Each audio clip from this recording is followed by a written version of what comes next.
बहू मीरा, चाय दे दो। 8 बज गए हैं, ठंड से हालत खराब हो रही है, मीरा के ससुर जी ने कहा। मीरा चिढ़ती हुई चाय का कप बाबूजी के टेबल पर रख के कहती है, बाबूजी थोड़ा सब्र किया कीजिए, सुबह बहुत काम रहते हैं, हम दोनों को ऑफिस जाना होता है, फिर आपके पोते रोहन को भी स्कूल जाना होता है। आप तो घर पर ही रहते हैं, किसी दिन थोड़ा देर से चाय पी लेंगे तो जम नहीं जाएंगे। इतना कहती हुई मीरा रूम से बाहर निकल गई।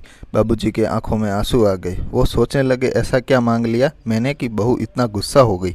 आंसू पोंछते हुए चाय पीने लगे, जो अब तक बिल्कुल ठंडी हो गई थी। इतना सुनने के बाद तो उनमें इतनी हिम्मत ही नहीं बची थी कि मीरा को चाय दोबारा गर्म करने को बोल सके।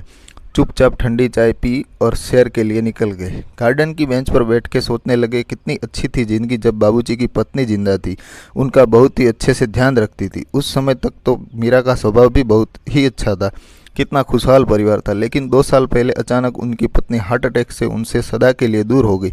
उसके जाने के बाद बाबूजी बिल्कुल अकेले हो गए थे।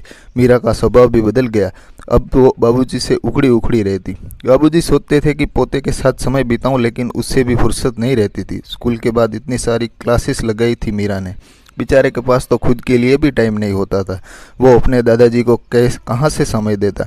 उनके बेटे विवेक तो ऑफिस के काम से ही फुर्सत नहीं रहती थी।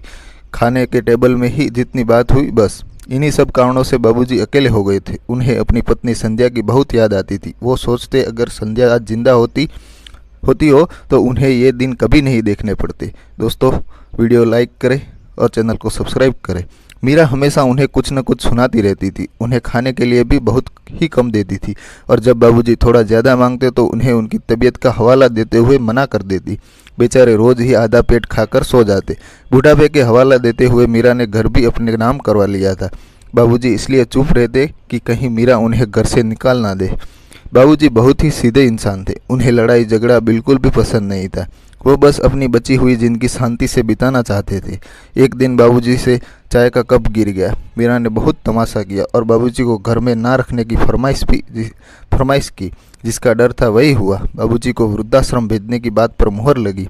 विवेक ने कहा, ठीक है मीरा, हम सब की भलाई के लिए मैं कल ही वृद्धाश्रम में एक रूम देख के आता हूँ, तुम चिंता ना करो।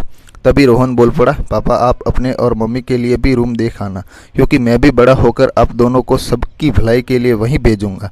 अपने बेटे के मुंह से ऐसी बात सुन के दोनों पति पत्नी शौक हो जाते हैं। तभी रोहन कहता है, भलाई इसमें नहीं है कि दादाजी वृद्धाश्रम में रहे, बल्कि इसमें है कि वो हमारे साथ इस घर में रहे।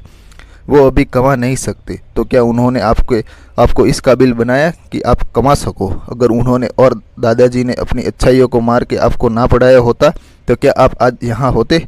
जिस इंसान ने अपना घर आपके नाम किया, आप उसके ही घर से निकालने की बात कर रहे हैं। जब मुझे कुछ होता है तो मुझे कुछ चीज़ों की ज़रूरत होती है, तब यही इंसान मेरे साथ होते हैं। आप दोनों को तो ऑफिस से ही फुर्सत नहीं मिलती, और आप दोनों इस घर की इसी नींव को निकालने की बात सोच रहे हैं। सोच लीजिएगा, अगर नींव हिली तो पूरा घर गिर जाता है। बाबूजी चुपचाप एक कोने में आंसू बहाते खड़े थे। आज उन्हें अपने पोते पर बहुत गर्व हो रहा था। जो बात उनका अपना बेटा नहीं समझ सका, वो बात इतना छोटा बच्चा जो समझ चुका था और अपने माँ पापा को भी समझा चुका था। मीरा और विवेक ने अपनी गलतियों के लिए बाबूजी से माफ़ी मांगी और आगे भी ऐसी गलती ना करने का प्रण लिया। रोहन दौड़कर अपने दादाजी के गले लग गया। अब वो हमेशा यही रहेंगे, वो भी इज्जत के साथ। दोस्तों, वीडियो को लाइक ज़रूर करें और चैनल को सब्सक्राइब करना ना भूलें। Thank you so much.